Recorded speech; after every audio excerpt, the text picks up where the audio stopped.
Welcome to Pixlr. I'm going to give you a really brief tour so that you get an idea of how you're going to be using this program for our class. Pixlr is a great free tool. You're going to really love using it. There are a couple of versions that are available to us. Pixlr X, which is the Express version. It's basically a stripped down version of Photoshop to just the very, very, very, very basics.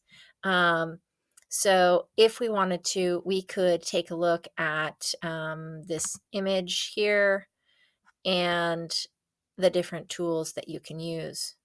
There really is a limited menu right down the side. Bam, bam, bam, bam. These are the ones that we've got.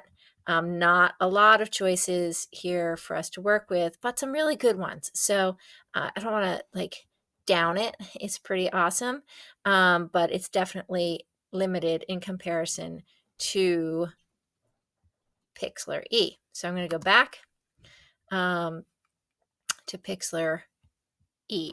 We're going to click on that, and we will grab this image again here just to take a look at it.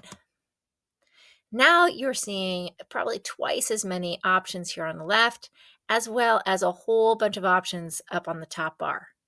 I'm not going to go through each one of these options. I tried that and it took me forever, and you don't want to listen to me forever. You want to actually play around with this on your own. So I'm going to give you a very quick tour of some things that I don't know if you're going to understand intuitively on your own. The first is that photo editing software works with layers. And right now I have one image. It has placed it in as a background image. So I want you to think of this like a collage. You have a big piece of paper. Right now, this big piece of paper fits the size of my canvas. It is this butterfly image, and all the other stuff I'm going to put down is going to go on top of it if I'm leaving this as my background. You don't have to use glue right away. Like when you're working with collage, you usually stick things together. You can fluidly move things up and down and over. I'm not going to spend a ton of time talking with you about layers, but I wanted to give you that brief overview just so that you can understand it when you go to the required layers tutorial. Okay, because layers are the hardest thing for people for whatever reason to grasp what's going on, and often they're clicking on things and not knowing why it's not changing, and it's because they haven't selected the correct layer. The other thing I wanted to point out is that you have all of these tools. When you put your little cursor on top of one and just hover it without clicking, it tells you what it does. It also tells you what the keyboard shortcut is. It tells you what it does. You can try things. Absolutely. Give them a shot. I encourage it. We're going to play around a lot. But if you hover, it tells you what it does, and then you can give it a try. This layer right now is locked, so I can duplicate it if I want to.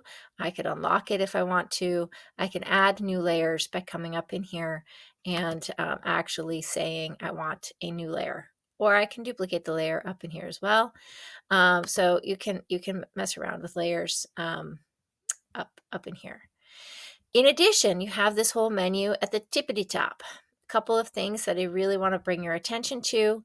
When you are working with your image, you can change the size of the image, but you can also change the canvas size. So if I change the image size, it's going to change the size of the actual image that I have selected, but the canvas, the overall big piece of paper, is going to remain the same. I can also change the canvas size.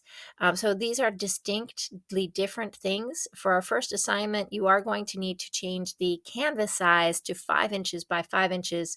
So you'll want to make sure that you do that first before you goof around with the images. Otherwise, you might get cranky. All right, so that's another little thing that I wanted to make sure I point out. The shortcuts are very similar here that you might expect. The undo, the redo, the cut, the copy, the clear, the paste, that sort of thing. So just make sure that you pay attention to the shortcuts. They're going to be really, really helpful. Select. Now, selections can happen in multiple different ways, and you usually select things in order to make new things happen to them. So you can select all things, you can select pixels. That's really tricky to do. You can use these tools to select things here or here or here. Okay. And in all cases, if you've selected something and you don't want it selected anymore, you can use the shortcut for deselect, which is Control D. Okay. Deselect is Control D. You can also invert your selection, Control I. These are things that I wish somebody had told me right away, because I spent a lot of time trying to figure out how to undo stuff that I did wrong. Okay, so I'm just giving you the tour from my own follies. Auto adjust does some really great things. You can also do some of those great things by completely selecting them, by hand over here as well. So not just total auto adjust up here, but you can play around with just the brightness, contrast. You can play around with the hue or the vibrance. So you can play around with that. It's pretty awesome. Effects are particularly delightful to goof around with. So I encourage that. And view is really thinking about how do you see it. You can zoom in, you can zoom out, you can fit into your screen. But this isn't changing the size of your canvas. It's not changing the size of your image. It's just changing how you see it. All right, so that was the super fast tour of the different things that you can find here in Pixlr E.